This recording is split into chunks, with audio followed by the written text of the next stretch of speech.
can't buy. It resides between my eyes. Walked through the fire, came out better on the other side. See, life's like a beach if you find the sand. And right now, I feel like 100 grand. You are listening to Inspired Insider with your host, Dr. Jeremy Wise. Dr. Jeremy Wise here, founder of InspiredInsider.com, where I talk with inspirational entrepreneurs and leaders. Today is no different. I have Telmo Silva, ClicData. You can check him out at ClicData.com, ClicData.com. And Telmo, before I formally introduce you, I always like to point out other episodes of the podcast people should check out. Since this is part of the top SaaS series, some interesting ones where I had the founder of Jotform, and very interesting, grew to tens of millions of users, and he just shared his journey of, it was interesting. We talked about pricing and some of the freemium models with it, and that was an interesting conversation. Another one was the founder of Doorloop. They grew really quickly. They actually raised, I think it was, I don't know, quote me on this. I think it was, they grew to over 200 people and raised millions of dollars very early on. And that was an interesting conversation as well. And Pipedrive was another one. At the time, they had around 10,000 customers. Now they think they have over 100,000 customers, and really talked about growing that company. So check out more on InspiredInsider.com. This episode is brought to you by Rise25. Rise25, we help businesses give to and connect to your dream relationships and partnerships.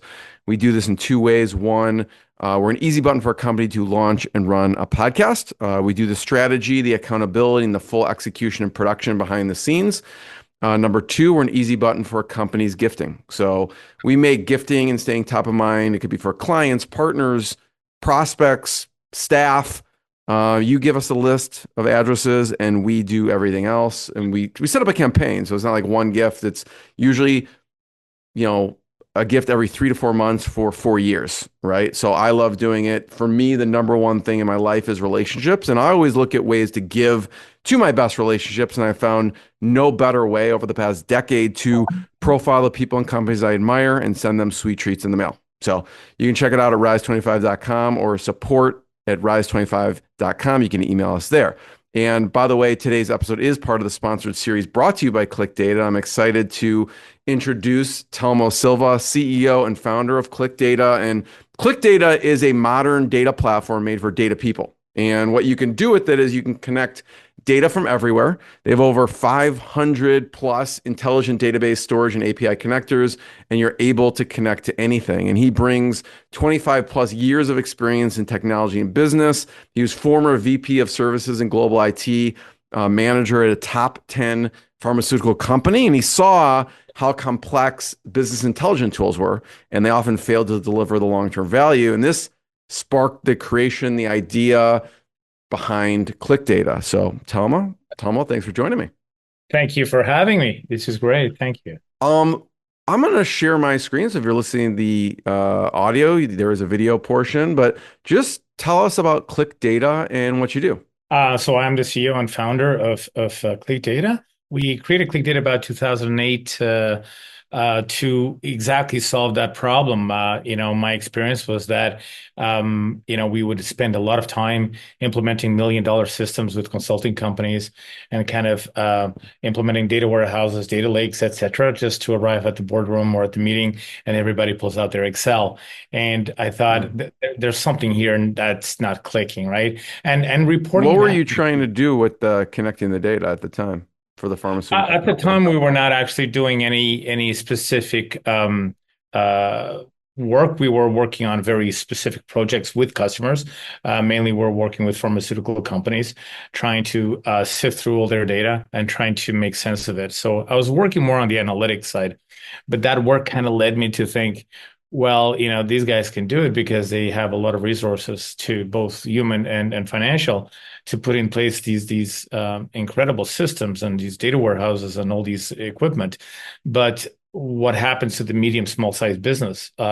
Is that how they're going to run their business? Is with Excel or some other kind of low level analytical tool? And that's kind of what sparked really. That's kind of thing. How can I democratize this and say everybody could have, an end-to-end business intelligence solution? And that was the beginning of it. It evolved into much more than just business intelligence. We then start seeing all the use cases that people start doing with ClicData, and that kind of motivated us to even push it further, and add more features and so forth. Today, it is quite different than the initial vision of just being a cloud-based BI platform. Talk about, and you don't have to name names, but that initial, you have to get initial traction in the market. You have to get a Yeah. first, second, third customer. How did you get your first few customers? Interesting enough, like 99 at the time, 100% of our business was inbound. It's funny that you talk about Jotform and Pipedrive as well, both great platforms which we connect to as well. But I kind of took the model from them. I don't know if they came before or after me, but around that time, Dropbox was one model that I kind of followed very closely, and I love the freemium model. That was something that for me was very interesting, because it allowed me to get exposure, and also at the same time test the scalability and the capacity of our systems with a lot of free users, and while at the same time not having that guilt of saying, "Oh, I'm taking money from these guys," and the system is broken or something like that. So the first 2 years that we launched, we had a freemium model, which basically grew to 35,000 accounts in about 18 months. And that was able to give us the experience on how to deal with so many accounts across the world, because data sovereignty and all these other complexities that go along with it, and the scalability of the everything from the dashboards to the capacity to connect to all these different systems, that allowed us to really put it through the tests. So that freemium model really helped our inbound, and every single account we got for the first 5 years was 100% inbound. In fact, today we still don't have any outbound BDRs or any outbound sales model per se. We do reach out to everybody that starts the trial with us today, and the freemium model is long gone, unfortunately, because it Well, I was mean, just. it costs real dollars to do that. And that's what I talked to, um, the founder of Jotform about is like, you have real costs, right? And Absolutely. behind it. And they grew to like, I think over 25 million users, but we talked early on, how do you transition those free people to the Paying. paid? But I mean, even getting 35,000 early on is a lot. How did you get that inbound? Like, what were you doing? We're absolutely, the website went earlier on. In fact, at the beginning, we were called Click Pharma because we were doing data just for pharmaceutical. And we changed the name in Mm. 2010. So you had like a Uh, small niche. I mean, it's not small, but it is a small world in the niche. And so Absolutely. they spread it Yeah, yeah. around. Absolutely. Well, I do think people are still looking and continue to search for that capability of running their business and looking at their KPIs in a better way, right? And I don't think the larger platforms, whether it's Power BIs and other things, have solved it. It's still too complex for those companies to do it, and that's why I think we're getting these organic inbound, is because people are still searching for that perfect solution, and they're hitting us.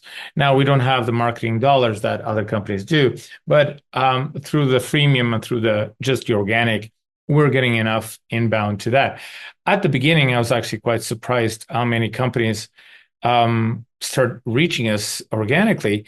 But more surprising to me was the fact that some of these companies were well-known large corporate, or at least affiliates or departments of large corporate companies, that I thought, okay, I am sure they have every single BI platform in the market out there, and yet they're still not satisfied, or at least a group of people are not satisfied. So what is it about it? So that allowed us to explore. So we took different customers, some people from legal, a lot of medical offices, which have like already a staff of 5, 6 people to manage. They have 2 or 3 systems to connect data to. Maybe we are hitting a few marketing agencies, very niche ones that are, have 2 or 3 clients that need to support with data, and that grew ultimately into larger and larger. And as we got to be well known, larger companies came to start looking at what we do. I know that you help various industries, like you mentioned, hospitals, education, retail. Do you just talk a little bit to give people an idea? How are people using you? Maybe, I don't know if you want to take which example, either hospital, education, or retail, and what they're doing with Absolutely. data. Yeah, absolutely. So, I mean, on the health front, it's always about, on the hospital side, it's also about tracking costs, reducing costs, trying to optimize basically all their resources, whether, it's operating rooms, or whether it's just maintenance staff, or whether it's supplies, etc. So there's a lot of logistics around that, and a lot of procurement and so forth. So a lot of our dashboards are being used to track financial metrics and quantities and time spent in that area. For our marketing customers, Let me ask a quick yeah, question on go that. ahead. So, like an example for that would be, okay, a hospital maybe has, I don't know, 200 suppliers of equipment and other things, and then basically Yeah, they'd connect whatever the ordering is for each of those things into a centralized dashboard so they can kind of see everything in exactly. one place and go, okay, here's our, because they may have even more than 100 supplier. I mean, they probably have people that do the linens and uniforms Mhm. and Exactly. everything, and it pipes in, and okay, we can see our cost, and they can kind of segment based on what the item is, etc. Is Absolutely. that That's accurate? definitely one use case of it. Another use case could be simply, the occupancy of certain wings of the hospital in terms of rooms, etc. And the other one could be the use of an MRI machine, percentage utilization. So a lot of these different topics that, and there are some similarities across, and this is really why we moved from pharma to industry agnostic. Is when we started with pharma, it was very specific about pharma products, who do you sell to, what doctors, etc. Whether it's marketing, sales, or even medical information, right? They were tracking a lot of different things. But when we start nailing it down, we went to hospitality, and they were thinking about, okay, room occupancy, again, vendors, managing vendor costs, etc. Right? So you start seeing these patterns across, and this is what's kind of really interesting for us, because I don't think a lot of other companies have that capability today. Um, we have this kind of global view of how all these metrics are being used in terms of the metadata, not the data itself. Obviously, we don't look at the data. That's everybody's customers is secured, but we do look at the metadata, because the system needs to know how to handle that metadata, and we start looking at and identifying patterns, which is very interesting for us to see that there are commonalities between all these industries, and ultimately, it all ends up being a bar chart or a pie chart or something like that, right? So it's that flow to us that is very interesting, and how we can help the customers get to that faster. Yeah, Tom, I do want to talk about kind of the evolution of the product, because it's interesting, obviously it's from the first couple customers, it's different now. I'm curious what people, you know, love as far as like, okay, there's like now they have a nice dashboard and everything like that. Yeah. Before we get to that, I just want to point something out that's interesting, is niche, right? And it could be lost going on the website now because it's years later that you've been running this. But I had the founder of RX Bar on the podcast, and what was interesting is like now people know what RX Bar, but in the beginning it was literally they were niched and had CrossFit people, and then it expanded from there. And I feel like it's the same with you. You didn't like try and solve everyone's problem. You were like, No. okay, we're No. pharmaceutical, and I can see how, okay, adjacent to that, the pharma school is working with these healthcare hospitals, whatever, and adjacent to that, and then so I just wanna, that's my observation there, where it was Absolutely. critical. It sounds like a critical piece of growth is like you did niche early on. You're absolutely right. I mean, we knew that we were not going to be able to, from a resource standpoint, we were bootstrapping this for the first few years. We were not going to be able to build, a global cloud platform, in a few months, right? This is not one of those cases that you can just get, 100 million in funding and kind of get all your developers and working full time for 3 years and come out with a great platform. It doesn't work like that. And so we started with these tagline, which is dashboards made easy.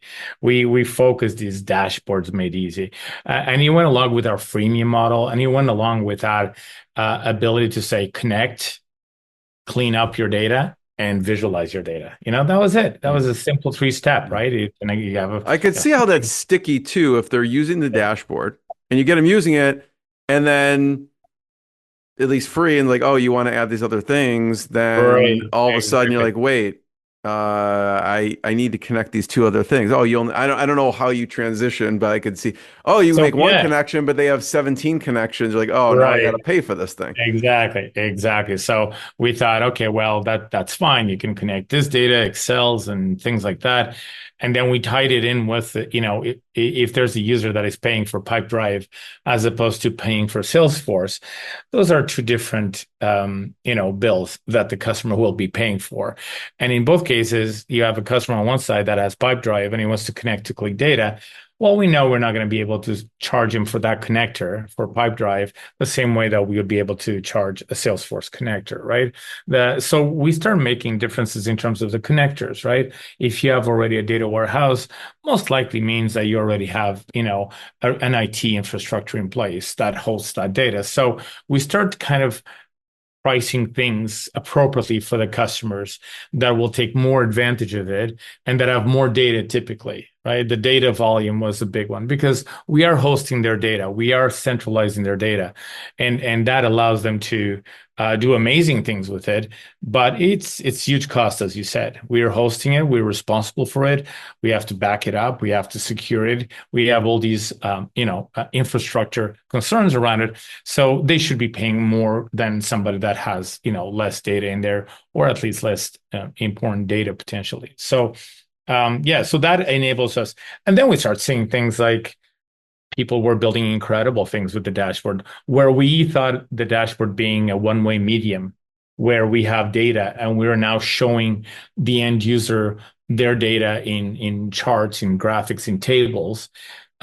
We start adding features, and again, freemium at the time, right? We were playing with it, we were testing it out.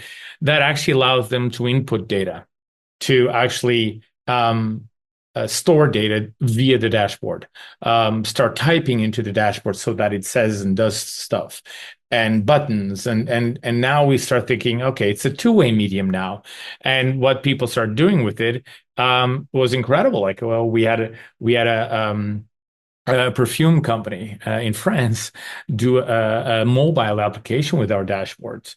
So their sales rep would test different colors of lipsticks and things like that, and it was a cosmetics company, sorry, and their salespeople would just type in and on their screen, and immediately would give them like a chart with the color that should go for the lips. I don't know all the details, but the idea is that kind Lipstick of. is not my expertise either. Oh my gosh. This is crazy. They're building all kinds of different apps and stuff with this, and the flows of data. They would build data from jot forms to our data center. Then they would show on dashboards. They would input something and push it back to jot forms and create full data loops and things like that. And that just kind of ignited all these ideas of growth in terms of other areas. Are there any other crazy use cases for this that you're like, when I started this company, I can't imagine someone would use it for this? Well, I'm not sure if there's a lot. Well, there's a lot of crazy use cases, which we typically find out when something, once we see somebody. But we have a marine biologist in Alaska categorizing things. So it's not as much as, oh, it's an odd use of our platform, but the use cases for which they use it to us keep surprising us. And he's measuring different type of species of, I believe is fish or something like that. And the data that, Yeah. metadata that we actually see kind of it's quite funny. And we have another one in Calgary, and that was early on in the life cycle of big data, but and probably today I say this and people go, oh yeah, that's normal. But at the time, 10 years ago, they used to put these screens and these cameras on elevators, and they would push ads on the elevators, right? What I didn't know is that there was a camera monitoring, the height and doing some kind of a recognition to identify if if people were looking at the screen on the elevator, and that data, that they showcase their use case with us freely. I'm not sure if it's still on the website, but very interesting use case. I mean, we have a bit of everything. It's quite interesting, the variety from ice cream parlor stores in Florida all the way to cologne, perfume, and cosmetic companies. Yeah, quite a bit of use cases. Interesting. So, looking at this, Telmo, I can see, so the evolution of some of the features. Obviously, if you're listening, we're looking at you could see data visualization, automation, connectors, data warehouse, processing, advanced analytics, streaming, and publication. It started really the core, these dashboards and connectors. And then what were some of the feedback you were getting from people, and then what you added after that? Well, we only started with three of those. This is kind of like a pie chart, if you will. And we only started with three of those pies, which was the data viz and the connectors and the data warehouse, right? We didn't have much more at the beginning. We had a bit of processing.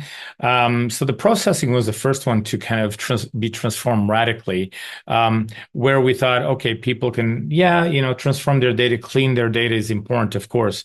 There's no point in having bad data and then just having funny charts, right? So what we tried to do is spend a lot of time there. And that was probably one of the first places where we start adding a little bit of AI stuff to kind of do some of the stuff automatically. Some of the harder stuff as well. For example, convert addresses to latitude and longitude so people can visualize their customers on a map. Very important. These little things that really enhance the usability of the data and enhance the data, and then start looking at the data itself and propose things to the customer, such as, oh, I see that you've loaded this type of data. Would you like to augment it with additional data that I can get from the web? Things like that. And this is, again, to enrich, right? Weather data, currency exchange data, whatever can help them get the job faster. So that fourth buy was really where we kind of focused on the automation, of course, the ability not only to send, a new dashboard is ready, come and see it, but actually push it out, text messaging, etc., Slack and Teams notifications. So we tried to really not wait for the users to come to our platform to see how their KPIs are doing, or how their business is doing, but actually push the data right in front of them every morning.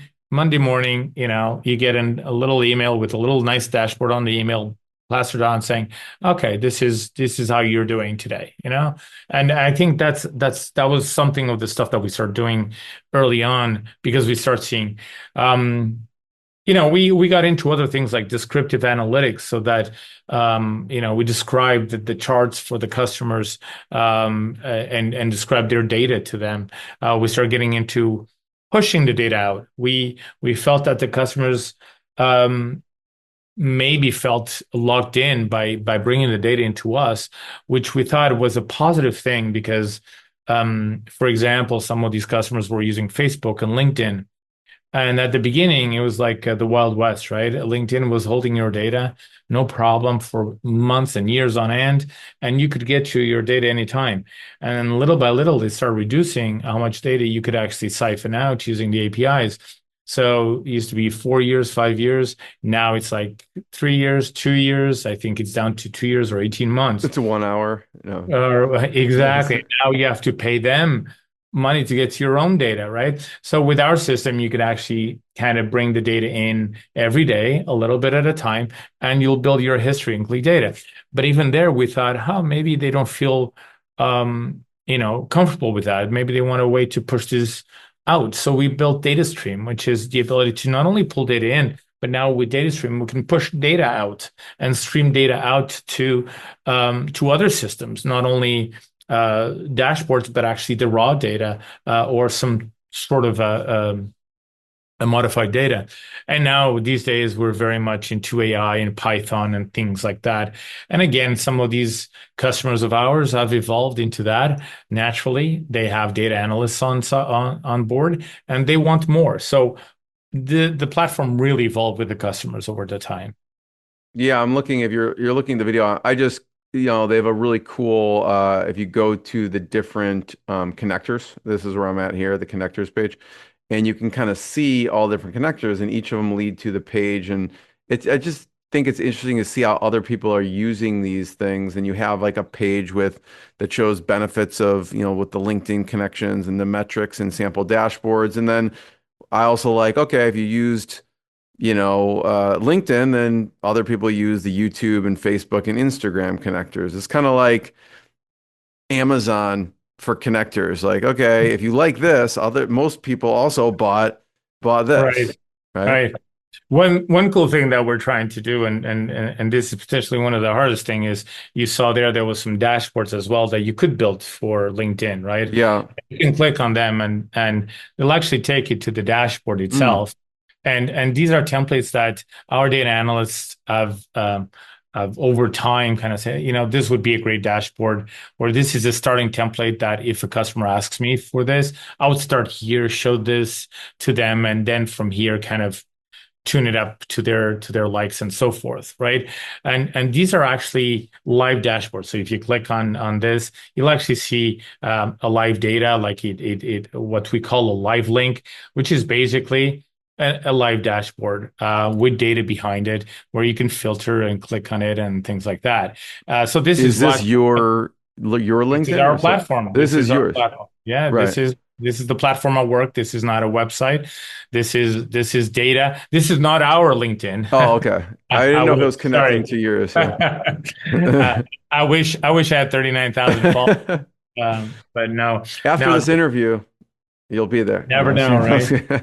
But yeah, but this is the idea is that they build these and this is actually a great use case, right? Just the way you clicked on it and right now it's on your browser. Well, a lot of our customers actually embed these dashboards into their own portals or applications, right? Because you can do that with ClicData. You can build all the data analytics and then just embed the dashboards Yeah. into your application. I would encourage anyone to go here and check it out. Clickdata.com/connectors. You'll get idea. I mean, just from like idea standpoint of what can you do with dashboards and what are they, they're obviously seeing a lot of best practices across, many, lots of data points. So you can check out kind of how they're building it. I'm curious, we're looking at now Facebook ads here and you can kind of see some of the sample dashboards. You get marketing agencies that use you that will present the data as well, right? Now, absolutely. Marketing agency is actually one of our largest sectors. I think we may not be the most leading in terms just focused on marketing. I mean, there's a lot of marketing reporting analytics solutions out there, but we are definitely the most versatile.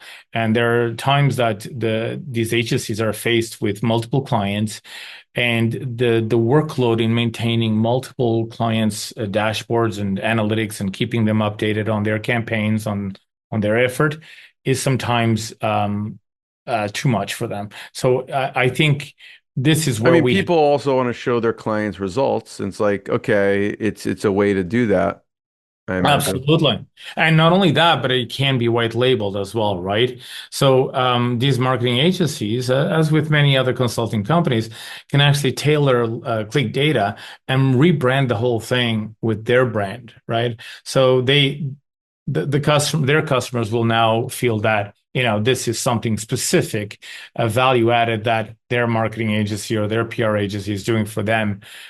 So we kind of like the white label quite a bit. Yeah. What made you get away from the freemium? It seems like it was successful. What was the reason you ended up taking it away? One of the biggest differences from other applications, where, if you take something that is just about dashboards like Power BI or something like that, is they give you the software and that's it, right? And you can, you could give it as a freemium and you load your Excels and you're happy with it. But it costs nothing for them. They built the code already. The code is built. It's just now, well, you're just downloading it. In our case, that's not true. The dashboards turn on our side, the databases and the data hosting, and we host on Microsoft Azure across the world in 7 different data centers, and that costs money to host their data. Even if they're not doing much with it, even if they only consult the dashboard once a month, we still need to hold and back up that data for the whole month and refresh the data and so forth. So the cost was getting a little bit prohibitive, especially when you start reaching 45,000 accounts after a few years. We had to start doing something. So our price went from freemium to $25 a month. And then we created 3 plans, 25, 50, and 75. I forget exact the numbers. And then we just started adjusting. We figured that if this has really value added, and that was my next step really, is to differentiate just because it's free, everybody's using it, or is there really a business value to this, and trying to measure that.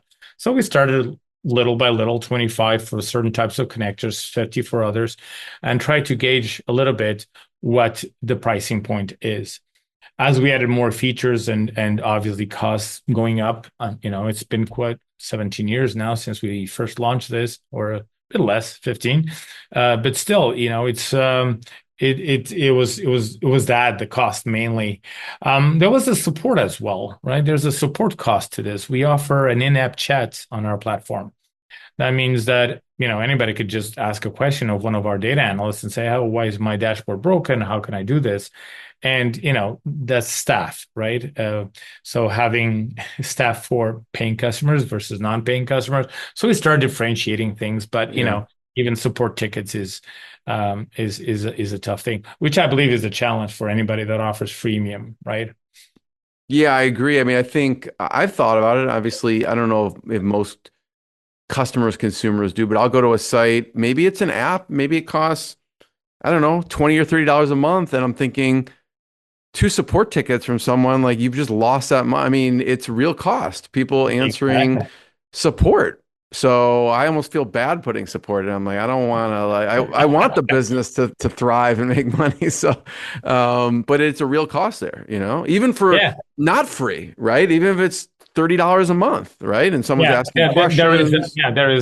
there's a threshold, and that's the interesting piece is what I've been seeing with some systems, and I can't come up with. I've seen a few recently. Is they just remove support for free accounts or for low paying accounts, and I'm not quite sure about that either, right? And I was thinking, well, I don't know. Like, I mean, that was the initial deal, and now we don't have it. I understand why, but it didn't feel right. So I just thought, okay, well, let's just find a pricing that kind of, yeah. Yeah. Talk about the team. Oh, Initially, what was the evolution of the team? Because like it sounded like you had an amazing job and you left it to start ClicData. absolutely, yeah. And at the time, I was back in Canada after spending a lot of time in about. I was doing work in about 40 different countries. I was traveling more than I could imagine. Wow. And I said, let's go back, settle down. And I was engaged. My wife is French. She's also later become a partner in the company and a co-founder in the early stages. And and we decided at the time I was offered a position in London, and I said, "All right, I'll start in London, but we live in France. Since you're French, it's just around. We'll take the train across the tunnel, and I'll be there." And and that's where I decided to create ClicData. At the time, part of the reason is that I found some amazing software engineers. I had a kind of, fortunately, I met a lot of amazing people. I met a mad scientist out of Seattle. I met a great architecture software engineer out of Lille in France, a great data person out of Toronto. And I brought them all to France and I said, okay, let's build this. And at first they thought I was joking because I was basically just going, okay, what you're doing is kind of going against like the likes of MicroStrategy, IBM, business objects from SAP, Microsoft, of course, Oracle Business Intelligence, and you want to build a business intelligence platform. I said yes, but fully cloud. And so as I was able to convince him, this team, Nicola, he's been with me for 18 years now. Amazing architect. He's the CTO now. He built a lot of the code himself. Hélène, who's my wife and co-founder, she's also the one that said, you know what, we got to go freemium, we got to go organic, we got to go viral, we got to figure something out She's the because marketing brain. yeah, she all the way from the beginning, she put together the websites, and she was able to pinpoint a lot of things that work right off the bat, and so that was quite impressive. And when I met Shri here in France, in fact, and we worked together here 2 years before he moved to run the operations in the US and Canada. Shri's just a brilliant entrepreneur slash engineer. He's got that vision of services, data, and yet the vision of the platform. So, I mean, this is a core team, and of course, a few others. We're quite small as a company, but since we've been acquired, we're now actually one of a very large software player, global software player. So with Team System acquiring ClicData, we're now over 5,000 people. So it's quite exciting to see where we're going to go from here. We'll talk about the acquisition piece in a second, but I do want to talk about how do you have this crazy idea, right? And you attract this, well, crazy maybe to some of the engineers. They could, probably work at a bunch of different places. How did you attract the top talent early on to come Well, join you in this endeavor? interesting enough, I had two choices at the beginning, right? You have this kind of approach of saying, I'm going to go to the US or Canada, get a lot of investment and build, an entire engineer sales force and think big and all that. And I was not like that. I was saying, you know what? I don't want anybody with preconceived notions because anybody that's gonna. I came from a very corporate enterprise mentality. Change is not good. Okay, in the pharma world, if Pfizer has not done something, nobody else will do anything, right? Like they always follow the leader, right? They want to see somebody else try it and fail or succeed, and then they'll follow, right? And I was afraid of that. I was talking to a lot of software developers and engineers that basically already had years of experience and they came with a very fixed thing in mind, right? And I didn't want that. So other than Nicola, everybody else that I hired after that was actually almost fresh out of school. I picked them. In some of them, I actually had them for internship. At the time, I was bootstrapping everything myself. So I was paying them internship level salaries. And at the end, I would offer them a full-time position.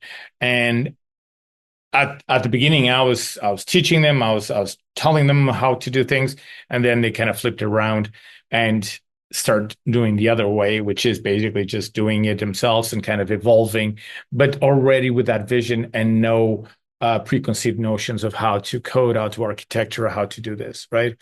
Because we would fall very easily into the same old trap of BI, standard BI, and I did not want that. So that's, I believe, what excited them as well. It's that room to explore and the room to learn and that capacity to say, okay, this is something that nobody has done before. So that I think is what stuck. That was the early years. It was just purely engineer. For the first 5-6 years, it was really an engineering software development company, 100%. There was no marketing. The inbound we start getting after 4 or 5 years was almost unexpected. I was never expecting to do that. We built the whole thing, but we never had even thought of a formal launch platform until Hélène came around and said, okay, we got to launch this big, right? But yeah, so that was the beginning. We never had any specific. I didn't go out and kind of try to pick this guy. I picked people that I knew that I could trust, but that had no preconceived and were very notions and that were very excited about this. So in the beginning, you're like, okay, do I raise money or do I bootstrap? You choose bootstrap. And were there points along the journey where you're like, we're growing, I need to hire, or you just like, no, we're bootstrapping this off of the customers that we're getting? We were not able to bootstrap enough, not at freemium levels and not at $25 subscription levels, right? So at some point in time, I did have to go look for outside investment. And luckily, I found a lot of angels that had, that were interested in participating. Didn't find any funds. It was a difficult story to pitch for North American investors. We're a French company. Which makes it a little bit hard, right? From the standpoint of proximity. For French investments or European investments, their investment concept is not the same as North America. It's a much more held back. Let's dip a little bit and see what what that does, and then we'll put more if needed, which is not the way to build a software, right? I need to build the whole thing. I can't just build, 20% of the software. I can only give you, 20% of a dashboard. I have to give you the full dashboard, right? So it was a difficult decision to go for funding. But yes, we ended up looking for funding at times where I could no longer bootstrap it based on my services and my consulting, both on cloud architecture or in pharma, sales and marketing IT. So I was trying to do that at the same time, while at the same time building the product. But it got to a point that, there was already 7, 8 people to feed, if you will. And at that point in time, I started looking for investment, external investment, and that happened a few times throughout the life cycle of ClicData. Yeah, I mean, because that's another job as well Yes, to absolutely. raise money and go that route. Talk about the acquisition piece. How did that come about? Well, the acquisition piece came last year when we had an amazing offer from Team System, who's an Italian software editor, huge company. They basically have a strong presence in Southern Europe, Italy, Spain, Turkey, and France, and they made an offer that we could not refuse in a sense. Um, but more interesting to us, which was I was not looking forward to another investment round because I did not feel that the levels of investment were going to be there. And I definitely wanted somebody that understood the software industry. And I thought that with their capacity, especially in the area of AI and data and what they're doing over there, I thought it was a perfect fit. Not only would I extend our development footprint quite quickly, I would start taking advantage of things that they've done for their own platforms as well very quickly. So it was very interesting for me from a product platform standpoint. On our side, we were able to give them a little bit more international exposure to data management. They were missing this. They were buying and licensing other BI tools, if you will, and now they can actually be the holders of their own destiny. So it was really a good marriage there for both of us. So very excited about that. How it happened through obviously people that we knew, etc., that approached us, and little by little we got to know them, and they put the offer, and it was great, and we felt that the whole team agreed that it was the next step. What did you not expect from the acquisition process, or maybe you underestimated? I think my ability to deal with it. I don't know if it's a positive thing or not, but I came into this and said, okay, if I do this, I'm no longer the founder, right? Sorry, I'm no longer the shareholder. I'm still a founder, obviously, and the deal is that I will remain on board as CEO, and that was not surprising, but that added a little bit of complexity in my thinking to say, is that what I really want? Like, Am is I this going to like a be able loss of control, like Am I going to be potentially? able to deal with it? Yeah, exactly. Am I going to be able to cope with it? Right? I mean, I've been kind of calling the shots for 17 years. Yes, we're going to do that. No, we're not going to do that. obviously with discussions and buy-in and so forth, but on a smaller company, there's a driving force, and the driving force and the decision cycle is absolutely ridiculous short hour in our company. So I was concerned because I've been there. I worked for those larger companies, so I know exactly what's expecting me. And what surprised me, to be frank, is how actually easy so far it has been. Now, it's only been a few months, but the mentality of Team System and the culture of Team System, being a software company, is so much closer than I ever thought. Whereas when I was working for pharma, software development IT is not their core business, of course, right? So it was a different role, and that is true. I never worked for a large software company, and now I am, and I'm kind of seeing something. So I'm surprised in some aspects of how actually easy it is to kind of incorporate myself into that structure, and yet at the same time, I'm still a little bit fearful at times of the speed of which I will be able to make decisions and to kind of action certain items. Yeah. Maybe it's too early to tell, Telmo, but for the role changing, how has your role changed at all from after acquisition? So far, very little, but it's happening, right? There are two changes. The first one is obviously there are some things that you need to delegate to the parent company, and there are some things that you need to delegate to your own team. You are no longer really able to do, whereas before you tried to do everything for everybody. Now you have to teach them how to kind of stand on their own, because they will have their own interaction with other groups within a larger company, right? So they need to be able to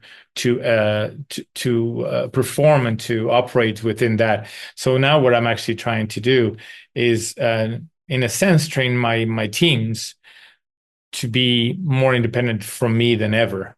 Whereas before they were already a degree of independence, but they knew they could always come to me. Now they know they need potentially to go to other teams within the larger group, and that is something that changes the dynamics of the internal relationship within the team, which, by the way, is always something interesting. And you were telling me earlier that one of the things that interests you the most is relationships. To me, seeing the growth of a company as year 2, 3, 4, all the way to 50, 100, 3,000, to me, it's such an interesting kind of experiment to see how those relationships change and how the interactions change. That I try to do the right thing and try to make sure that it's minimize the impact, negative impact at least, on the teams. So it's quite interesting for me to see that happening.